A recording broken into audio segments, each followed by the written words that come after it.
Hi, welcome back to ITOC Italian. I'm your host, Shawna Patruno, and I'm here with Sarah Arnold Hall. We are talking about everything goal related, mindset related, and shifting these old paradigms. She is a high performance coach, and I have had a few questions for her. And one of them that I have right now is success stories.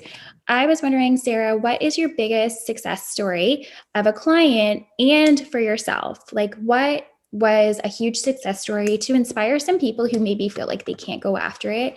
And I might share a success story too. Yeah, I'd love to hear yours as well. Okay.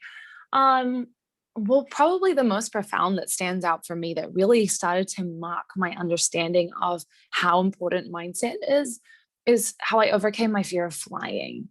And I had a fear of flying for about 10 years. I don't know at what when it started really. I think I must have had like a flight that was, really turbulent. And then instead of just thinking, well, that was a turbulent flight, I associated it with my being, like who I am. Like, I am terrified of flying. It's who I am. Right. And really took that on. And so I didn't even know that I was doing this. I just always thought that I was afraid of flying. But I think that what was really happening was I was like, I had made it because I'd made it who I was. Every time I booked a flight, like from the start of booking the flight, that's when I would start to get nervous.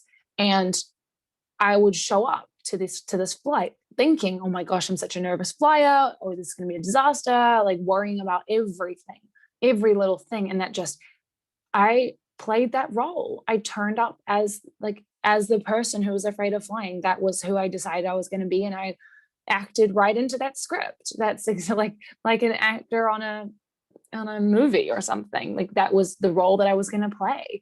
And I didn't even know I was doing it.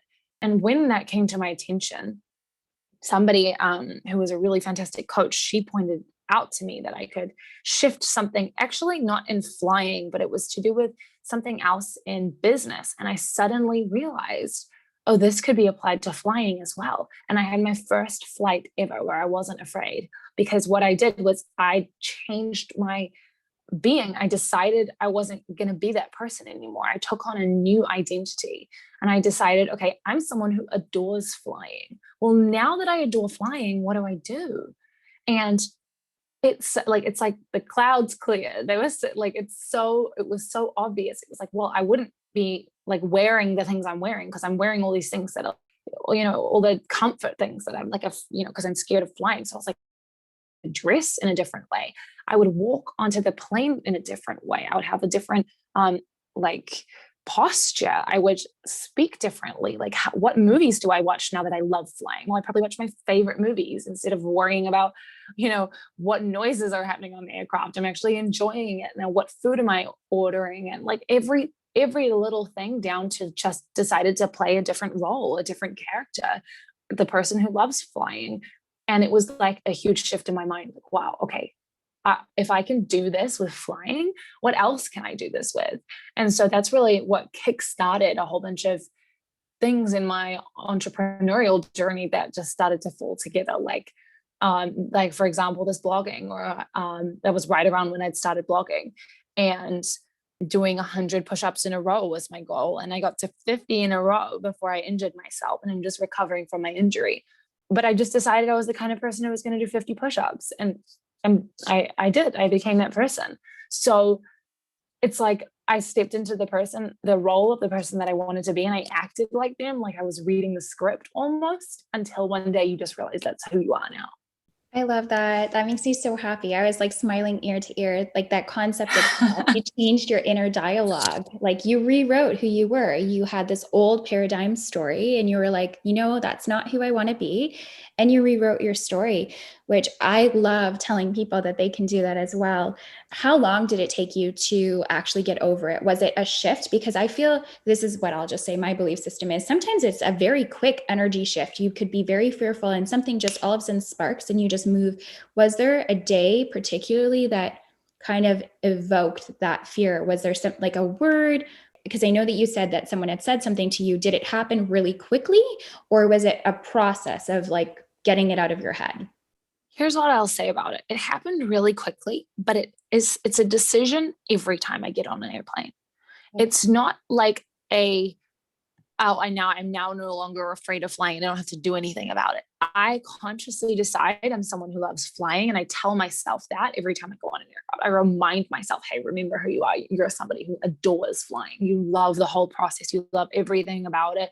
It's so fun. So even though the decision really was instant. So I remember I'd flown from London to Budapest for an event that I was going to. And on the way there, I was really afraid. And then at the event, that's when I had this mindset shift that I was learning about, that you can step into who you want to be. And I applied that to flying. And on the way back, I had the most fun, like relaxed flight where I didn't even have a single thought that freaked me out, because I was so focused on being someone who loves flying and enjoying it and looking for all the ways it was so fun instead of all the ways it was so scary, right? So it was an instant shift, but it's an instant shift that I have to make every single time. I'm sure if I decided again that I was afraid of flying, that it would all come back. I think that it's not necessarily, I mean, it might not be as strong, but I think that it's not necessarily something that you shift once for life and that's it. It's like a decision that you make about who you are, and you continually remind yourself, just like I continually remind myself that I'm a loving, kind person and don't think that I'm a crazy serial murderer, right? Like I don't think those thoughts. I think if you think you're a crazy serial murderer for long enough, you might become one, right? Well, yeah, what you're feeding your mind, you start to believe. So what are you feeding? Mm-hmm. Like there's that story of that dog. Like, are you feeding the good dog or the bad dog? Because whatever you feed grows. Like it's true. Like if you have a perception, I used to have from myself this perception of self where I couldn't talk to people, and here I am interviewing people. So that perception Mm-hmm. shift very quickly once you get let go of that old story, right? Just release it and just be like, okay, it doesn't really serve me anymore. I don't really want to choose to buy into that anymore. I love that. So beautiful, Sarah. We're going to just take a quick pause.